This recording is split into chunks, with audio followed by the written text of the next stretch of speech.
காட்சி 1. ரத்னாகர் வைஷ்ணவர்களை கொள்ளையடிக்கிறார். இடம் காடு. கதாபாத்திரங்கள் ரத்னாகர், வைஷ்ணவ கணவன் மற்றும் மனைவி. விவரிப்பு: பிறப்பு மட்டுமே எப்போதும் நன்மையின் அளவுகோல் அல்ல. நல்ல சகவாசம் என்ற பண்பாட்டில் ஒருவர் பயிற்சி பெறாத வரை அவரால் நல்லவராக ஆக முடியாது. ஒரு பிராமணரின் மகனான அஜாமிலன் ஒரு வேசியின் தீய சகவாசத்தால் மிக தாழ்ந்த மனித பாதையில் தள்ளப்பட்டதைப் போலவே மகரிஷி வால்மீகியும் ஒரு முனிவருக்கு மகனாக பிறந்தார். ஆனால் ஒரு முறை மற்ற குழந்தைகளுடன் விளையாடி கொண்டிருந்த போது அவர் ஒரு அடர்ந்த காட்டில் தொலைந்து போனார். அதனால் ரத்னாகர் என்று பெயரிடப்பட்டு ஒரு வேடனால் அவர் தத்தெடுக்கப்பட்டார். இவ்வாறு ரத்னாகரும் விலங்குகளை மட்டுமல்லாமல் காட்டின் வழியாக செல்லும் பயணிகளையும் கொன்று கொள்ளையடிக்கும் ஒரு கொடூரமான வேடனாக வளர்ந்தார். ஒரு நாள் காட்டில்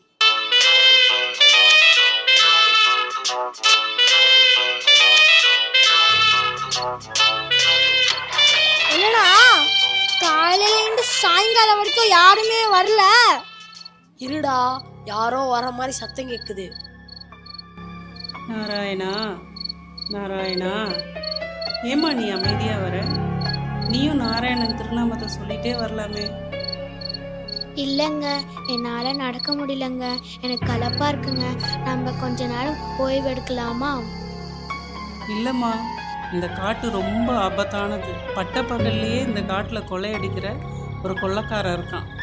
அவன் நம்மள்கிட்ட இருக்கிற பொருளெல்லாம் கொள்ளையடிச்சிருவான். நம்ம எவ்வளோ சீக்கிரம் இந்த காட்டிலேருந்து போகிறோமோ அவ்வளோ சீக்கிரம் நமக்கு நல்லது. சரிங்க, நீங்கள் சொல்கிறது சரிதாங்க. வாங்க, நம்ம இந்த காட்டை விட்டு சீக்கிரமாக போயிடலாம். ஓய் நில்லு! உன் நகையை கொடு, நான் உயிரை கொடு. நாராயணா நாராயணா, உங்களை கெஞ்சி கேட்குறேங்க, எங்களை விட்டுருங்க. பகவானுக்காக எங்களை விட்டுருங்க. பகவானா? எந்த கடவுள் வந்தாலும் உங்களை காப்பாற்ற முடியாது.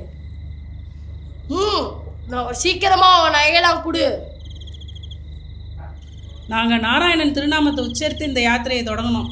உன்னை போன்ற கொள்ளையர்கள்ட்ட இருந்து நாராயணன் எங்களை காப்பார். உனக்கு எதுவும் தரமாட்டோம். இவ்வளவு நகை இருக்கு, எனக்கு கொஞ்சம் கூடமே தரமாட்டியா? இல்லை, தரமாட்டேன்.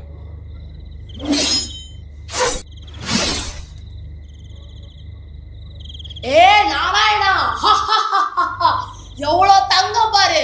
என் தந்தை கிட்ட போய் கொடுத்தனா என் தந்தை ரொம்ப சந்தோஷப்படுவான். இவ்வாறு ரத்னாகரின் பாவ செயல்கள் அவரது குடும்பம் என்று சொல்லப்படுபவர்களால் ஆதரிக்கப்பட்டன. மேலும் நல்ல நட்பு இல்லாததால் அவரது உண்மையான ஞானம் முற்றிலும் மறைக்கப்பட்டது. இப்பொழுது நாரத முனிவர் இறைவனின் மகிமைகளை பாடிக்கொண்டு நுழைகிறார். ஆத்மாராமானந்தரமண ஆத்மாராமானந்தரமண அச்சுத கேசவ ஹரி நாராயண அச்சுத கேசவ ஹரி நாராயண ஆத்மாராமானந்தரமண ஆத்மாராமானந்தரமண பவபயஹரண வந்தித சரண பவபயஹரண வந்தித சரண ரகுகுலபூஷண ராஜீவலோச்சன ரகுகுலபூஷண ராஜீவலோச்சன. நாராயண நாராயண, ஐயோ, இந்த பக்தர்களை யார் இரக்கமின்றி கொன்றது? நாராயண நாராயண.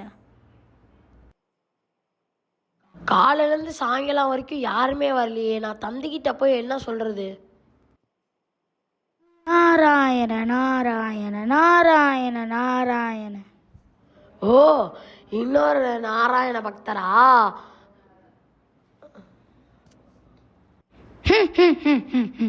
நீனும் நாராயணின் திருநாமங்களை சொல்லுப்பா. என்கிட்ட விளையாடாத.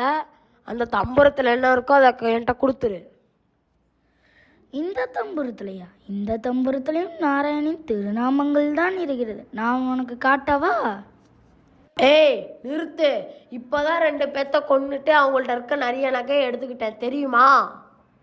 அது சரி, அவர்களை ஏன் நீ கொல்ல வேண்டும்? நான் சொன்னதை அவங்க கேட்கல, அதனால கொன்னுட்டேன். உன் தம்புரத்தில் என்ன இருக்கோ அதை என்கிட்ட கொடுத்துரு. அன்புள்ள ரத்னா, ஒருவரை கொன்றுவிட்டு அவரை கொள்ளையடிப்பதை விட வேறு பாவம் ஏதும் இல்லை. பாவமா? பாவத்தை பத்தி எனக்கு ஒன்றும் தெரியாது. பாவம் என்பது மீண்டும் மீண்டும் துன்பத்தை தரும் ரத்னா. ஓ, துன்பங்களா? இந்த புண்ணு, நோய், வேதனையோட செத்து போவாங்களே அதுவா? பாவங்கள் என்பது வெறும் துன்பம் மட்டும் இல்லை ரத்னா.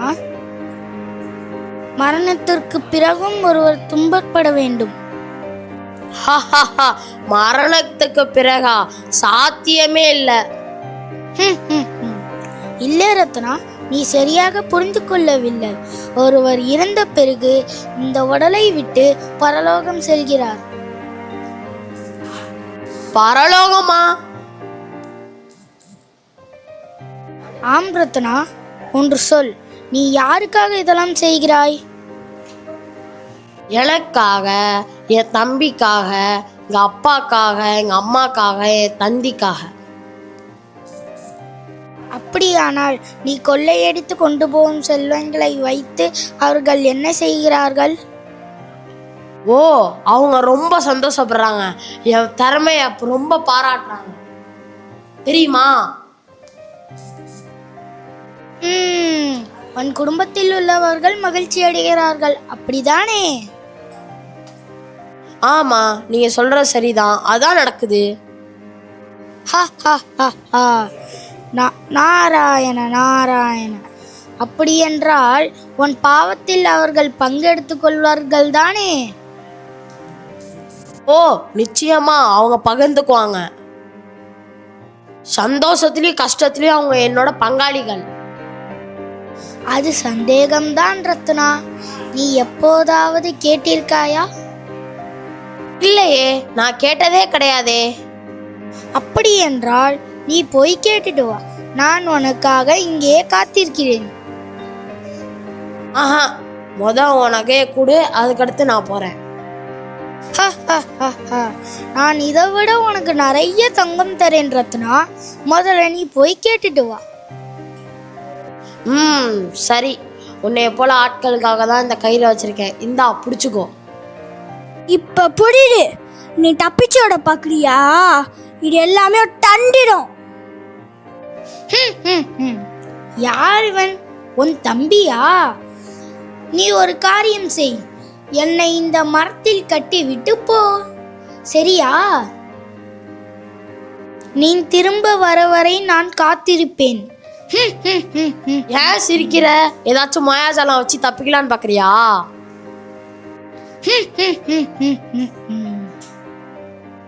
உண்மையில் நீ ஒரு கொள்ளைக்காரனாக இருந்தாலும் மற்றவர்கள் சொல்வதை கேட்பதால் தான் எனக்கு உன்னை பிடித்திருக்கிறது. உன் ஆன்மா இன்னும் முழுமையாக மாசுபடவில்லை. இதெல்லாம் தெரியாது. நான் சீக்கிரமா வந்துடுவேன். தப்பி ஒண்ணு நினைச்ச உன் உயிர் போயிடும்.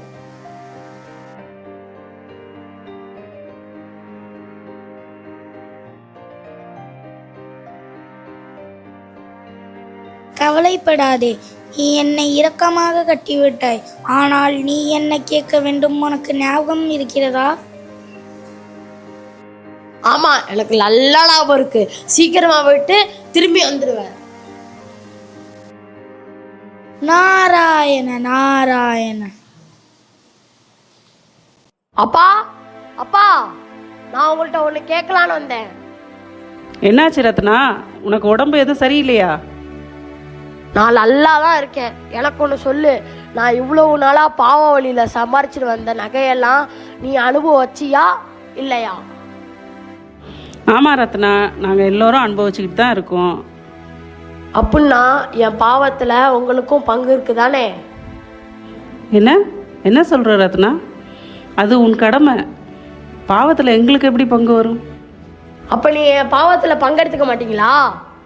தம்பி, நீயாச்சும் பங்கெடுத்துக்குவியா என் பாவத்தில்? இல்லண்ணா, ஓ பாவத்துல நான் பங்கெடுத்துக்க மாட்டேன். அம்மா, நீங்களாச்சும் என் பாவத்தில் பங்கெடுத்துக்குவீங்களா? இல்லை ரத்னா, உன் பாவத்துக்கு எனக்கும் எந்த சம்மந்தமும் இல்லை. என்ன ரத்னா, ஒரு பைத்தியக்காரன் மாதிரி பேசிகிட்டு இருக்க? இன்னைக்கு நீ எதுவும் கொண்டு வரல. போ, பொழுது போயிடுச்சு.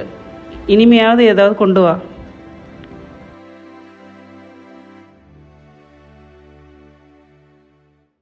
காட்சி 5.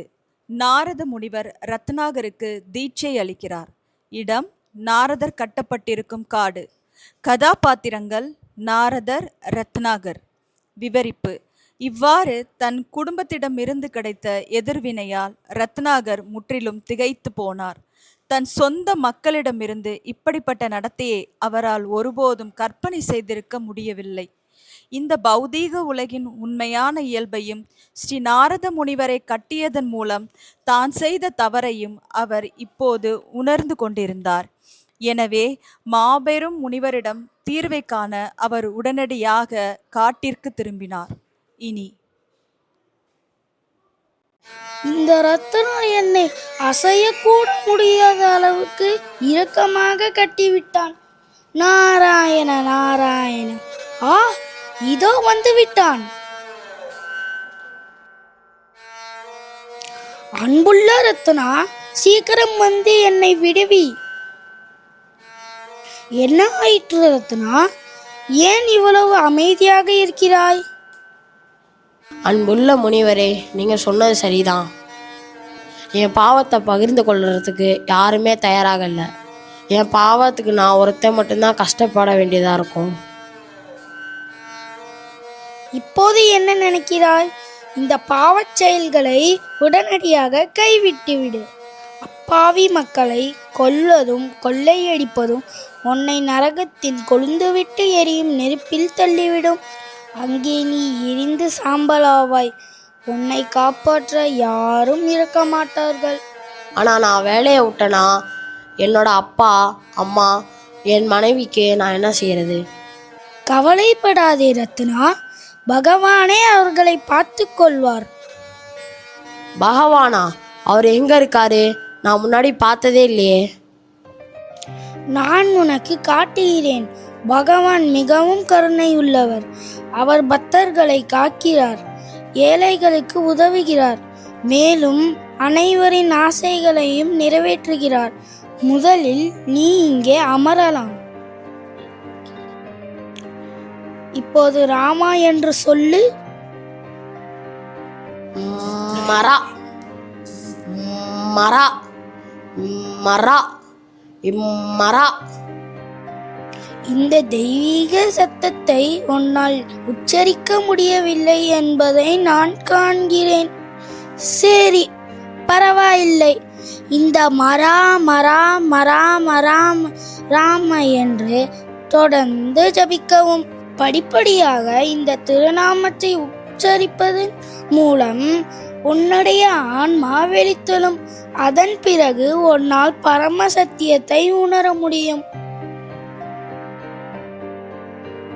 மரா மரா மரா மரா மரா மரா மரா மரா மரா மரா மரா மரா மரா மரா மரா மரா மரா ராம ராம ராம ராம ராம ராம ராம ராம ராம ராம